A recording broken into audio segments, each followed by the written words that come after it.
Welcome, friend. This is I Need Thee Every Hour, a podcast dedicated to our Lord and Savior, Jesus Christ. You are listening to your ministering sister, Casey Mills. Hello, welcome back. I wanted to do something a little different. I had my husband say, you should do an episode about the struggles of having toddlers. And I was like, you know what? There's quite a bit I could say about that. And I was just thinking, I really need to kind of preface that conversation with some background. Obviously, I've given quite a bit of background about our family and our situation. I'll just briefly recap for those who don't know. My husband and I were both previously married. I had 5 children from my previous marriage. He had 1 child from his previous marriage. We got together and pretty quickly had 3 more between us. So we have 9 children in total in our blended crew. Excuse me. My 5 are now okay. So our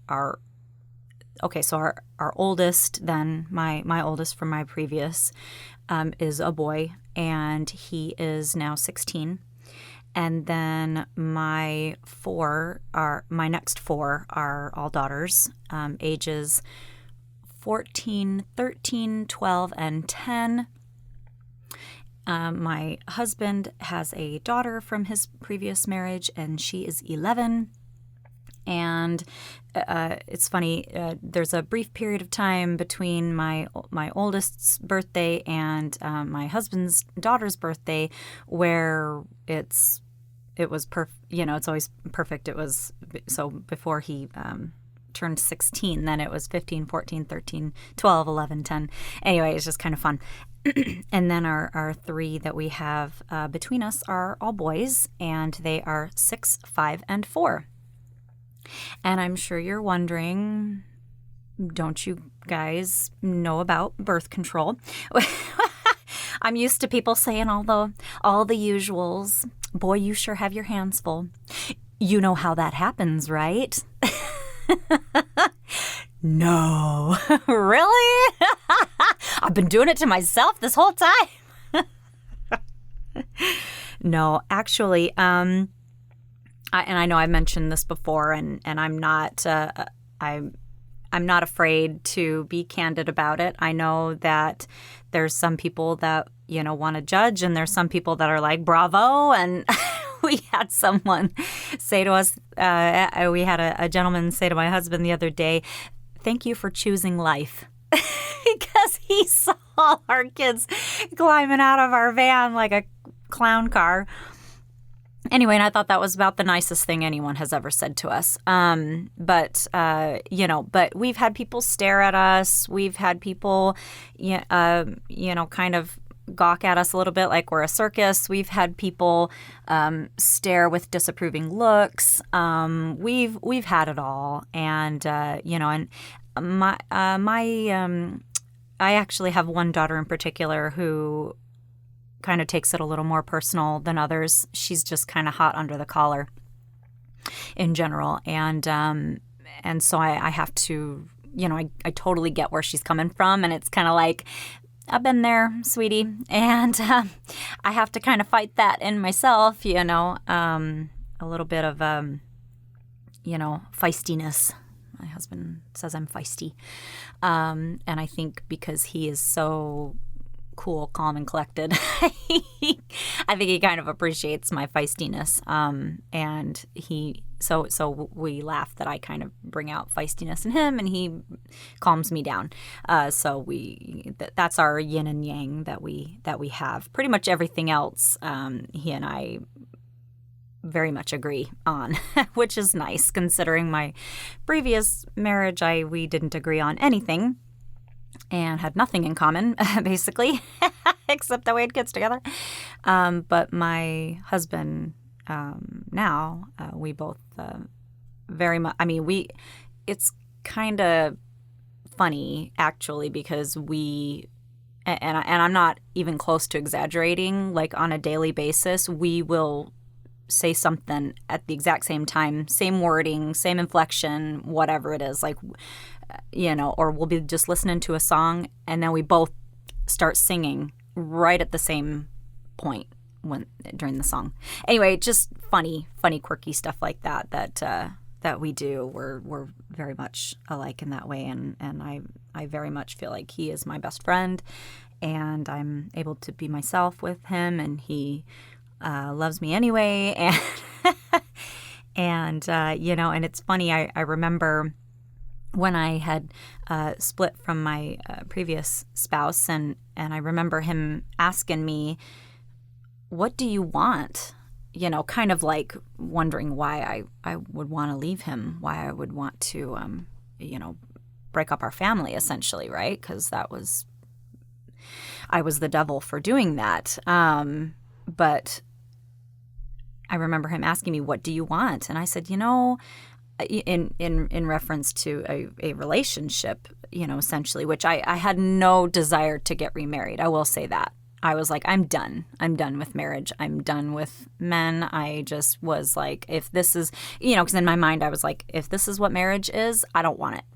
That was how I felt about it. I felt extremely disenchanted with the whole idea of marriage. Anyway, and he asked me, what do you want? And I said, I wouldn't mind being with someone who's kind of like me. Which probably sounds terrible, but it's just like when you can't even agree on something, when you can't even agree on something as simple as decor in your house, like everything turned into a fight. It just was, we didn't agree on anything. It was exhausting, absolutely exhausting, not a peaceful moment, it seemed.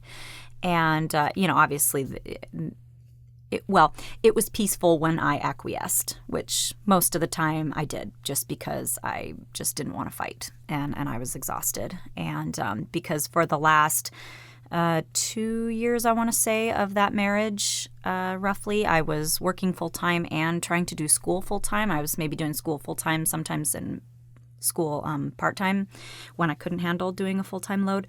Anyway, it was exhausting, and I frequently tried to be home with my children as much as I could and take care of them as much as I could, and I wanted my children to have as much time with me as possible, and I wanted, because I was thinking, well, I've been the at-home parent. I know what it's like. And I know that it can be harder for men than for women, harder for the dad to be an at-home parent than the mother. I can only speak for what I know in my situation and what I saw and in generalities.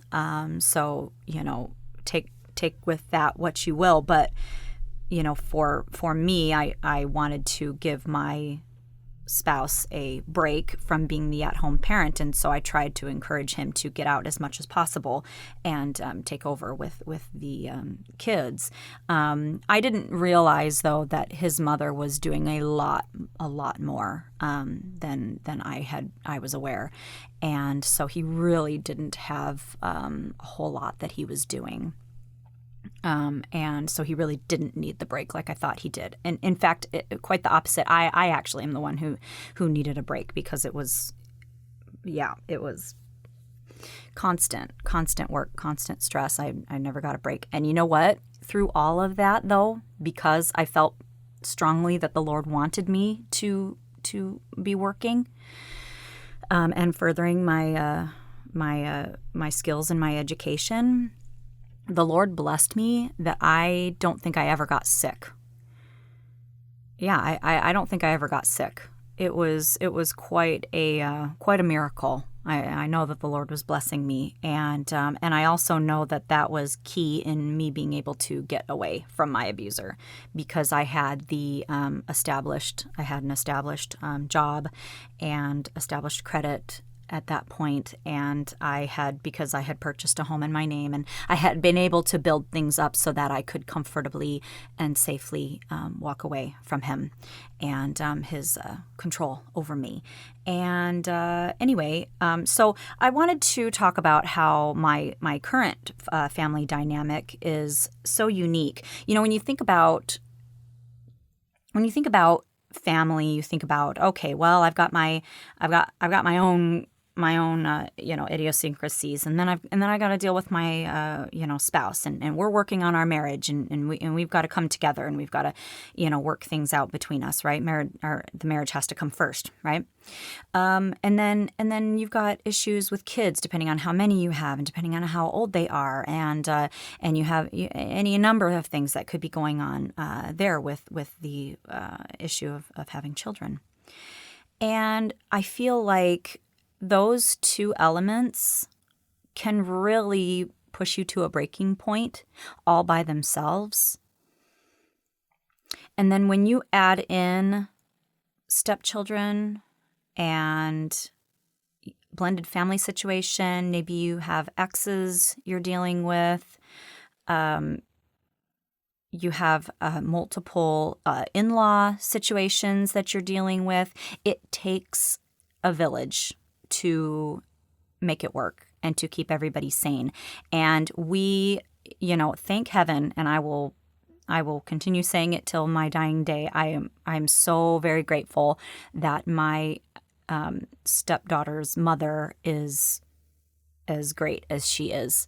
I know that the whole situation is not easy for her either, and but she, right from the start, she was pretty great to me, and that definitely could have made that could have pushed me over the edge if she hadn't been as kind and supportive as she was. That was very unusual, and I'm sure that there were people who didn't agree with her being so friendly with me. But I thank the Lord every day, and I tell her. I have told her often how grateful I am for her kindness toward me. That was a major goal for me. I wanted to get along with her, and I wanted her to know that she had my utmost respect and love. And because things haven't been so easy between myself and my stepdaughter, and I just don't know that things could have even gone as well as they did if her mother was acting as my enemy. So, and then but especially just because my children's father and his family were very much treating me as an enemy, that was about all I could handle. And so the Lord definitely blessed her so that we could.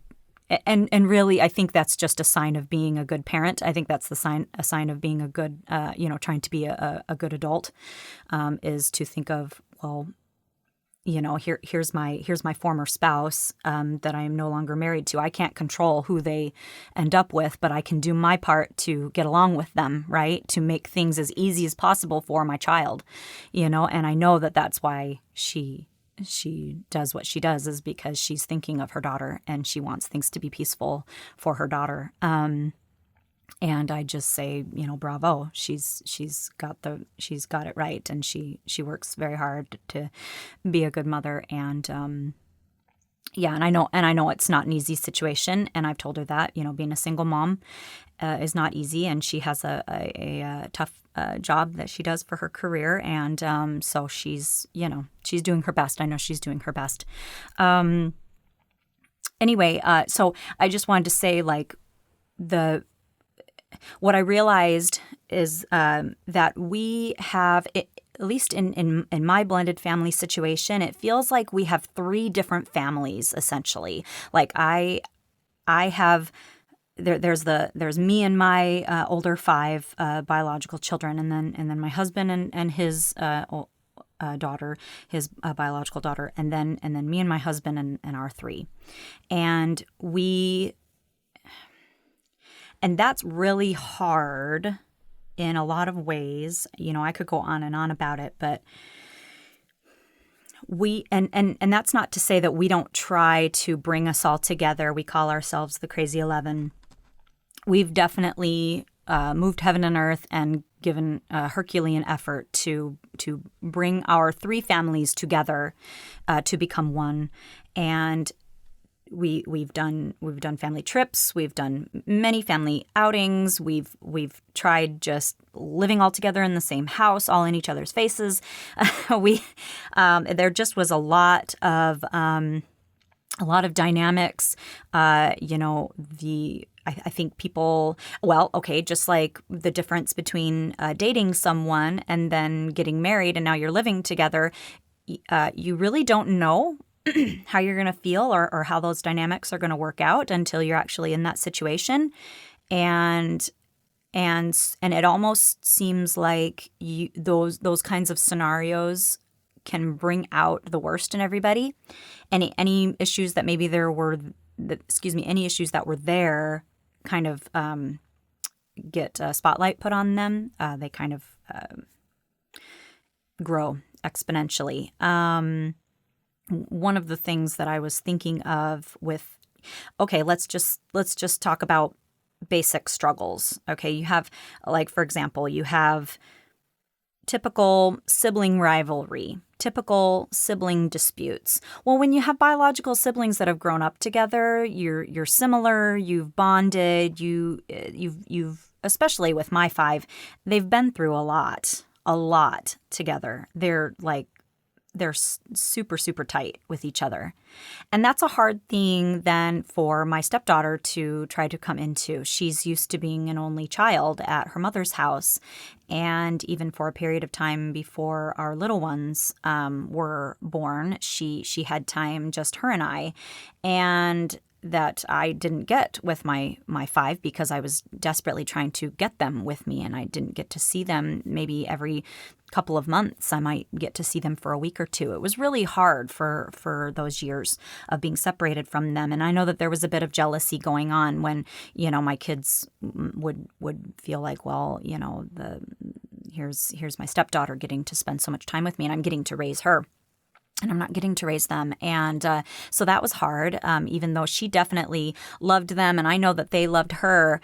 But there still was a little bit of an issue. But I know they still had a good time when they were together. But they were pretty young, throughout all of that. And so anyway, and then any issues that happen between siblings, right? You have like typical fights and things like that. And you can kind of, even if like my girls, for example, if they end up screaming at each other, it's over, like in a day or so, right? It's easy to get past it because of, you have that bond, right?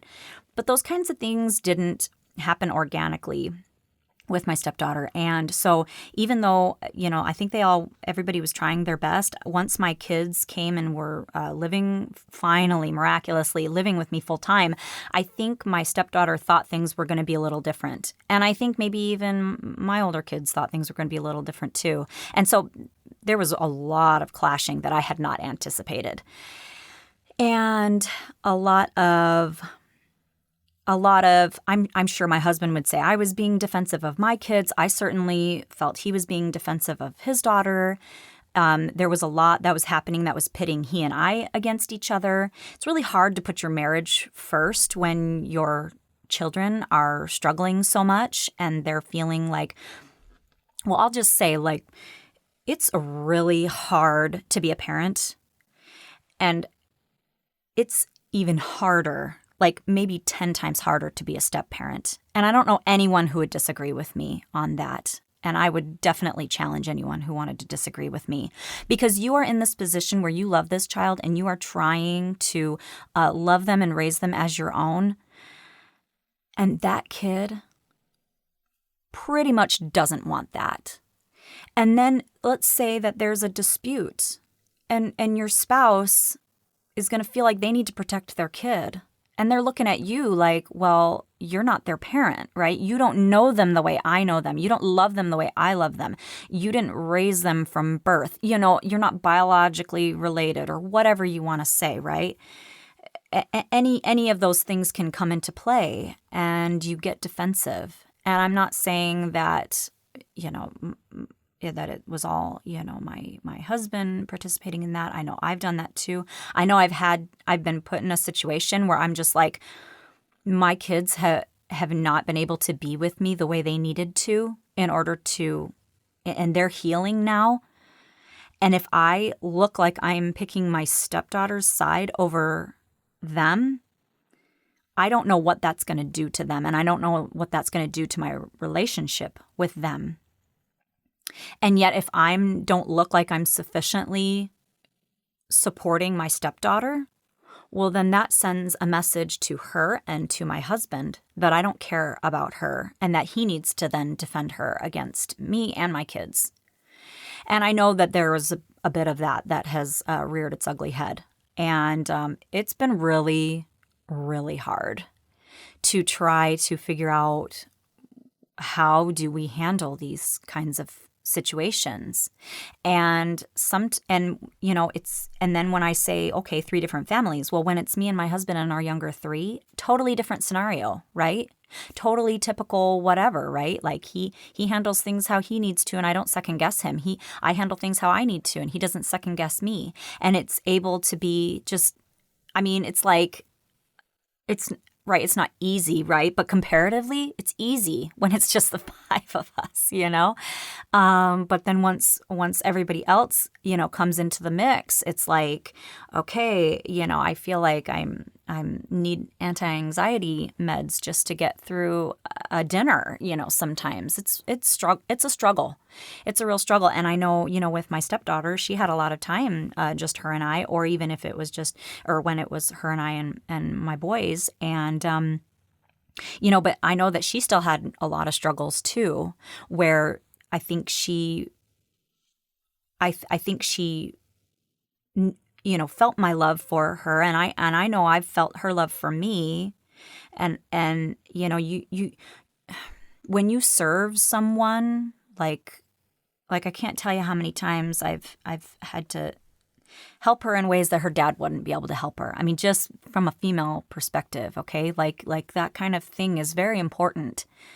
So you can't be in those kind of scenarios without growing to love someone. And so I think, once my daughters were living here with me, I think she kind of felt a little jilted that I wasn't, having that same kind of scenario with her. But that being said, I could tell that there still was a struggle for her internally, that I was doing things for her that her mom wasn't doing for her, if that makes sense. Like when she's in my home, well, her mom can't, right? Her mom's not here. So sometimes a little girl still needs mothering. Even an 11-year-old girl still needs mothering.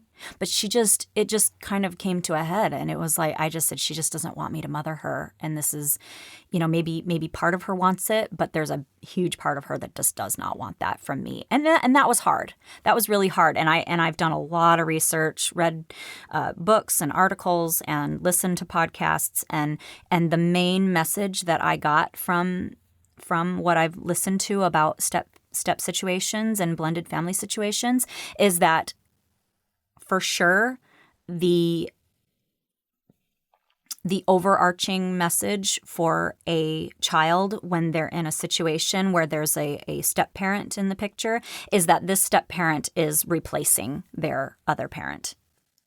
And it doesn't matter how, like I said, it didn't matter how much her mother supported me or I supported her and tried to back her up and tried to show care and respect. And same thing with her mother, tried to show care and respect toward me, being the mother here in my home. All of that, and my husband too, all of that was probably about as good as it could be between all of us. And yet what I saw was my stepdaughter still struggling. And I just knew. I knew. She needed to feel at home somewhere. She needed to feel like she had her mother. And I know that she loves her dad and she is super tight with her dad. But I just kept feeling like, just like with my daughters, right? They were super, super struggling because they couldn't be with their mother.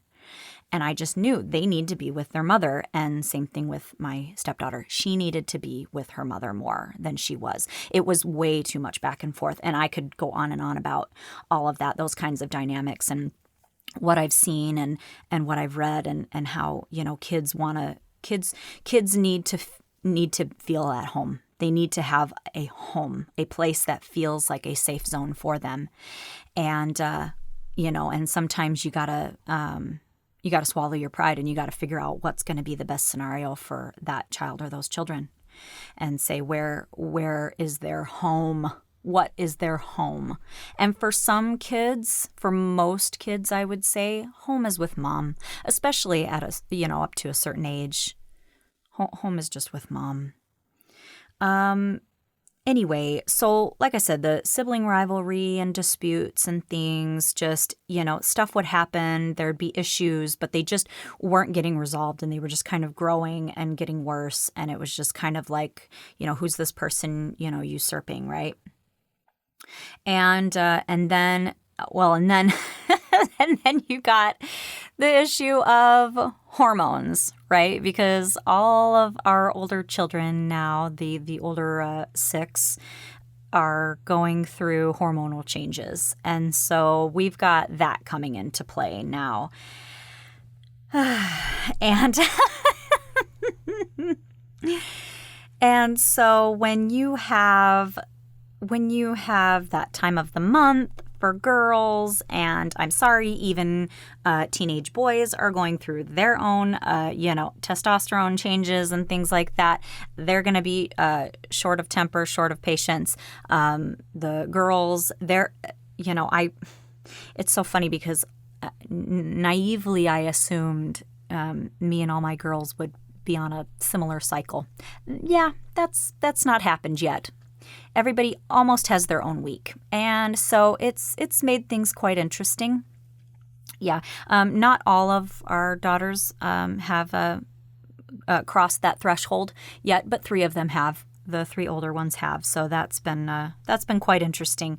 And, I think just for me, because I am so candid, I am very blunt about things, and I'll call it like it is. And so, if someone's being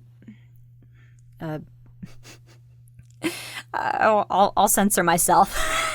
Someone's acting a certain way, I can say, hey, what time of the month is it for you? And just kind of say, maybe you need to just kind of address that and maybe take some extra time in your room, right? Not take it out on everybody. Thanks. And I don't always handle things properly myself either. So that's why I say, hey, I need grace too. We all need grace. We need to give it to ourselves, and we need to give it to each other, and say, maybe this person had a hard day. Maybe this person's dealing with hormone issues. Maybe this person's getting sick. And you know what? We've added on to the list. Maybe this person has eaten something with food coloring in it, and it's affecting them and their brain chemistry. Yeah, that definitely happens in our house. I've noticed it. Yeah, we've eliminated certain foods and drinks from our household, and I have banned it because I'm like, I got enough issues to deal with. I got enough personalities. I got enough emotions and tantrums and all of that to deal with to last me 10 lifetimes. I don't need any more than I've already been had dished out to me. So.